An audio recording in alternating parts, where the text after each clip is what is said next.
মানুষ বড় নিকৃষ্ট প্রাণী ভাই। এই যে ভিডিওতে একটা স্ক্রিনে একটা বাচ্চাকে দেখতেছেন না, যে বাচ্চাটা বিভিন্ন রিয়েক্ট হচ্ছে, তো এই যে বাচ্চাটাকে মূলত হচ্ছে জাদু করা হয়েছে পারিবারিকভাবে। তো আমার কথা হচ্ছে, এই বাচ্চাটা আপনার কি ক্ষতি করছে বলেন? আপনারা যারা এইসব কুফরি কালামগুলো করেন, একটু সম্পত্তির লোভে, একটু টাকার লোভে, একটু জায়গা জমিন, হ্যাঁ, এর ভালো থাকতে দিব না, এর পুরো ফ্যামিলিরে ধ্বংস করে দেবো, জাদু করব। আহ, মানুষ কত নিকৃষ্ট একটা জীব।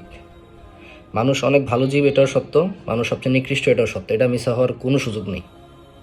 তার বাস্তব প্রমাণ তো আমরা এই রোকেয়া সেক্টরে দেখতেছি, যে মানুষ একটু সুখের জন্য অন্যের ভালো দেখতে পারে না, এই জন্য কুফরি করে দেয়, বিয়ে আটকিয়ে দেয়, সন্তান হতে দেয় না।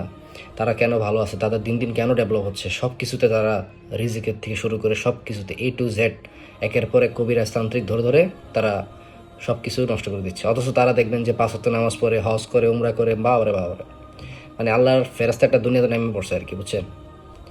তো যারা এই কাজগুলো করেন, আপনাদের বলি, হয়তো দুনিয়াতে একটু সুখ পাবেন, সাময়িক সুখ পাবেন মানুষের ক্ষতি করে, তবে আল্লাহ আপনাদের জন্য পরকালে ইনশাল্লাহ 100% জাহান্নাম রাখছে।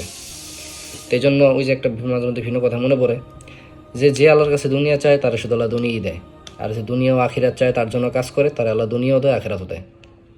বুঝতে পারছেন?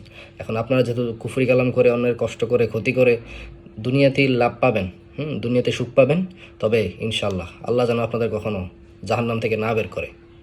যেভাবে মানুষের ক্ষতি করে বেড়াচ্ছেন, আল্লাহ যাতে আপনাকে মানে কঠিনভাবে ভোগায়।